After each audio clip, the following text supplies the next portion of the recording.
ಮತ್ತೆ ಆ ಒಂದು ಸೌಲಭ್ಯವನ್ನು ಕಲ್ಪಿಸುವಂಥ ಕೆಲಸವನ್ನು ಈ ಒಂದು ನಾಗಮಂಗಲ ಆಯೋಗ ಮಾಡಿತ್ತು. ಅದು ಪರಿಷ್ಕರಣೆ ಆಗಬೇಕು. ಮತ್ತು ಪರೆಯನ್ ಜಾತಿ ಕಡಾಖಂಡಿತವಾಗಿ ಅದು ವಲಯ ಸಂಬಂಧಿತ ಜಾತಿಗಳಿಗೆ ಹೋಗಬೇಕು, ಅದು ಅವ್ರದೇ ಜಾತಿ ಅಂತ ಹೇಳಿ ನಾವು ಅದನ್ನು ಆಗ್ರಹ ಮಾಡ್ತಾ ಇದ್ವಿ. ಈಗ ಅದನ್ನು ಯಾವ ರೀತಿ ಮಾಡಿದರೆ, ಅದನ್ನು ಯಾವ ರೀತಿ ತೀರ್ಮಾನ ತಗೊಂಡಿದ್ದಾರೆ ಅನ್ನೋದು ಕೂಡ ನಮ್ಮ ಗಮನದಲ್ಲಿಲ್ಲ. ಆದರೆ 6-5 ಅನ್ನೋ ಒಂದು ಇದನ್ನು ಏನು ದತ್ತಾಂಶವನ್ನು ಮೀಸಲಾತಿ ಪ್ರಮಾಣವನ್ನು ಇವತ್ತು ಹೆಚ್ಚಿಗೆ ಮಾಡಿ ಇವತ್ತು ರಾಜ್ಯ ಸರ್ಕಾರ ಬಿಡುಗಡೆಗೊಳಿಸಿದೆ. ಆದರೆ ನಾವು ಇದರಲ್ಲಿ ಹೇಳುವಂಥದ್ದಿಷ್ಟೇ, ಮಾದಿಗರಿಗೆ ಅನ್ಯಾಯ ಆಯ್ತಾ ಇತ್ತು ನಿಜ, ಅದನ್ನು ಸರಿ ಮಾಡಿದ್ದೀರಿ ಕೂಡ ನಿಜ. ಆದರೆ ಅದಕ್ಕಿಂತಲೂ ಅಸ್ಪೃಶ್ಯ ಸಮಾಜ, ಅಲೆಮಾರಿ ಸಮಾಜ ಇತ್ತು. ಅಲೆಮಾರಿ ಸಮಾಜಕ್ಕೆ ನೀವೇನು ಕೊಟ್ಟಿದ್ದೀರಿ?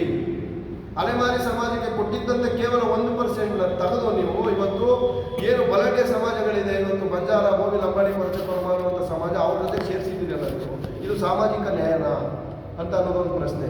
ಏಕೆಂದರೆ ಈ ಬೋವಿ, ಲಂಬಾಣಿ, ಕೊರಚ, ಕೊರಮ ಅನ್ನೋದು ಮೂಲ ಅಸ್ಪೃಶ್ಯ ಜಾತಿ ಅಲ್ಲ, ಅದು ಸ್ಪೃಶ್ಯ ಜಾತಿ.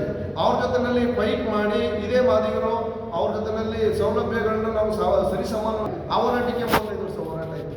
ಮಾದಿಗರದ್ದು ಏನು ಬಂತು, ಇವತ್ತು ಹಳೆ ಮೈಸೂರು ಭಾಗದಲ್ಲಿ ವಲಯರ ಸಂಖ್ಯೆ ಜಾಸ್ತಿ ಇತ್ತು.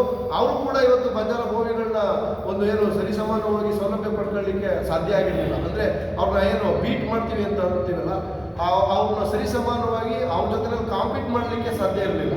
ಅಂತ ವಲಯರ ಕೈಲೂ ಸಾಧ್ಯ ಇರಲಿಲ್ಲ, ಅಂತ ಮಾದಿಗರ ಕೈಲೂ ಸಾಧ್ಯ ಇರಲಿಲ್ಲ ಅಂತಂದರೆ ಈ ಅಲೆಮಾರಿಗಳನ್ನ ಅದೇ ಜಾತಿ ಸೇರಿಸಿದಿರಲ್ಲ, ಅವ್ರ ಕೈಲಿ ಸಾಧ್ಯವಾ?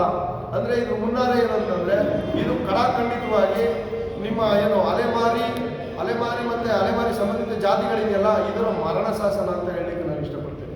ಇದು ಅವೈಜ್ಞಾನಿಕವಾಗಿದೆ ಮತ್ತು ಅಸಂವಿಧಾನಿಕವಾಗಿದೆ. ಇದು ಕಡಾಖಂಡಿತವಾಗಿ ಅಲೆಮಾರಿ ಸಮಾಜಗಳಿಗೆ ಅನ್ಯಾಯ ಮಾಡುವಂಥ ದಿಟ್ಟ ನಿರ್ಧಾರ ಆಗಿದೆ. ಆ ಕಾರಣಕ್ಕೆ ನಿನ್ನೆ ವಿಧಾನಸೌಧ ಮುಂದೆಗಡೆ ಅಲೆಮಾರಿ ಸಮಾಜದವರು ಪ್ರತಿಭಟನೆ ಮಾಡಿದ್ರೆ ಅವ್ರನ್ನ ಎಳ್ಕೊಂಡೋಗಿ ಮತ್ತೆ ಸ್ಟೇಷನ್ಗೆ ಹಾಕುವಂಥ ಕೆಲಸವನ್ನು ಕೂಡ ಇವತ್ತು ಮಾದಿಗ